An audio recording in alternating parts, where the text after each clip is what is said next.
বাংলাদেশের রাজনীতিতে হঠাৎ করে আবারও আলোচনায় 1947। ইতিহাসের পুরনো অধ্যায় নতুন করে সামনে আসছে, কিন্তু সেই সময়ের ইতিহাসে লুকানো আছে একটি বিতর্ক, যার কেন্দ্রে মোহাম্মদ আলী জিন্নাহ আর মৌলানা আবুল আলা মওদুদী। দুজনই মুসলিম রাজনীতির বড় নাম, কিন্তু পাকিস্তান প্রশ্নে তারা ছিলেন সম্পূর্ণ দুই বিপরীত মেরুতে। জিন্নাহ যখন ইসলামের দোহাই দিয়ে আলাদা মুসলিম রাষ্ট্র চাইছেন, তখন জামায়াতে ইসলামের প্রতিষ্ঠাতা মওদুদী ছিলেন পাকিস্তান রাষ্ট্রের বিরোধী। মুসলিম নেতা হয়ে মওদুদী কেন পাকিস্তানের বিপক্ষে ছিলেন? জিন্নাহ বনাম মওদুদী দ্বন্দ্বের মূল কারণ কি, আর কি ছিল পাকিস্তান নিয়ে সেই আদর্শিক লড়াইয়ে? দ্য ডেইলি স্টারে প্রকাশিত রাজনৈতিক বিশ্লেষক আলতাফ পারভেজের লেখার উপর ভিত্তি করে আমাদের আজকের স্টার এক্সপ্লেইনস। 1940 সাল লাহোরে অনুষ্ঠিত হয় মুসলিম লীগের ঐতিহাসিক অধিবেশন, যেখানে একে ফজলুল হক উপস্থাপন করেন লাহোর প্রস্তাব, যার ভিত্তিতেই পরে জন্ম নেয় পাকিস্তান রাষ্ট্র। এই প্রস্তাবই মুসলিম রাজনীতিকে নতুন দিকে নিয়ে যায়, কিন্তু ঠিক এই সময় থেকেই মওদুদীর সঙ্গে মুসলিম লীগের সংঘাত শুরু হয়। পাকিস্তান রাষ্ট্র প্রতিষ্ঠার সংগ্রামকালে মওদুদীর তরফ থেকে মুসলিম লীগের দিকে তিন ধরনের আক্রমণ আসতে থাকে।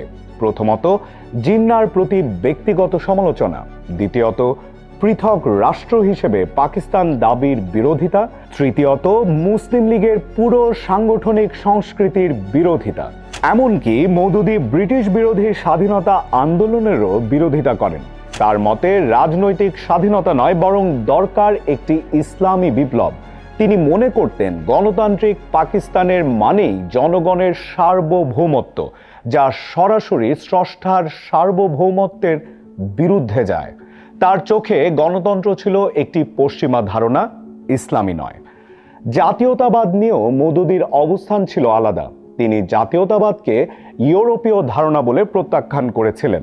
তার যুক্তি ছিল, এক রাষ্ট্রের নাগরিক আরেক রাষ্ট্রের অনুগত হতে পারে, কিন্তু ইসলামের সদস্য হওয়ার একমাত্র মানদণ্ড হলো আল্লাহর প্রতি বিশ্বাস। তাই জাতীয়তাবাদ আর ইসলাম একসঙ্গে চলতে পারে না। অন্যদিকে জিন্নাহ ছিলেন ঠিক উল্টো পথের মানুষ। তিনি ছিলেন পাকিস্তানের জাতীয়তাবাদের প্রবক্তা। তার লক্ষ্য ছিল একটাই, একটি আলাদা সার্বভৌম মুসলিম রাষ্ট্র। মুসলিম লীগকে তিনি পুরোপুরি সেই লক্ষ্যে পরিচালনা করেছিলেন। জিন্নাহর কাছে রাষ্ট্র আগে, আদর্শ পরে। মওদুদীর কাছে আদর্শ আগে, রাষ্ট্র পরে। এই আদর্শিক সংঘাত আরও স্পষ্ট হয় 1941 সালে, যখন মওদুদী গঠন করেন জামায়াতে ইসলামী।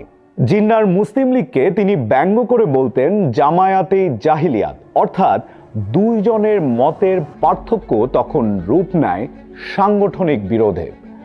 লাহোর প্রস্তাবের কয়েক মাস আগেই মওদুদী লিখেছিলেন, মুসলিম লীগের নেতারা কেউই মন ও চিন্তায় ইসলামী ধাঁচের নয়।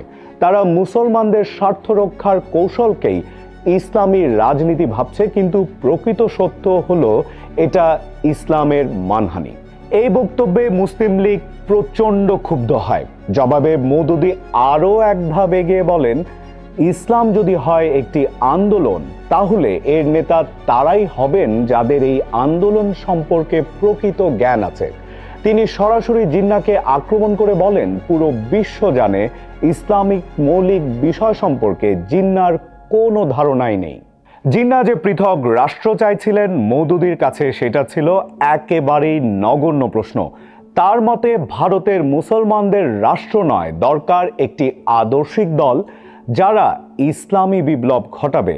এর মধ্যেই চলে আসে 1946 সালের নির্বাচন। জিন্নাহ এটাকে বানান পাকিস্তানের পক্ষে গণভোটের মতো, কিন্তু মওদুদীর দল সেই নির্বাচনে অংশই নেয়নি। তিনি ফতোয়া দেন গণতান্ত্রিক পার্লামেন্টারি ব্যবস্থায় ভোট দেওয়া হারাম। কিন্তু বাস্তবতা হলো মুসলমান সমাজ সেই ফতোয়া শোনেনি। মানুষ ভোট কেন্দ্রে যায়, ব্যালটে সিল পড়ে মুসলিম লীগের পক্ষে। ফলাফল, ক্ষমতায় যায় জিন্নাহ। জিন্নাহ সব মত উপেক্ষা করে চাপ দিতে থাকেন স্বাধীন পাকিস্তানের জন্য, আর ইতিহাসের চাকা ঘুরে যায় তার দিকেই। তৈরি হয় পাকিস্তান রাষ্ট্র, আর চাপা পড়ে যায় জিন্নাহ মওদুদীর সেই আদর্শিক লড়াই। একজন চেয়েছিলেন রাষ্ট্র দিয়ে ইসলাম রক্ষা করতে, আর আরেকজন চেয়েছিলেন ইসলাম দিয়ে রাষ্ট্র গড়তে। পাকিস্তান হয়েছে জিন্নার পথেই, কিন্তু মওদুদির প্রশ্নগুলো আজও প্রশ্নবিদ্ধ ভারতবর্ষের রাজনীতিতে।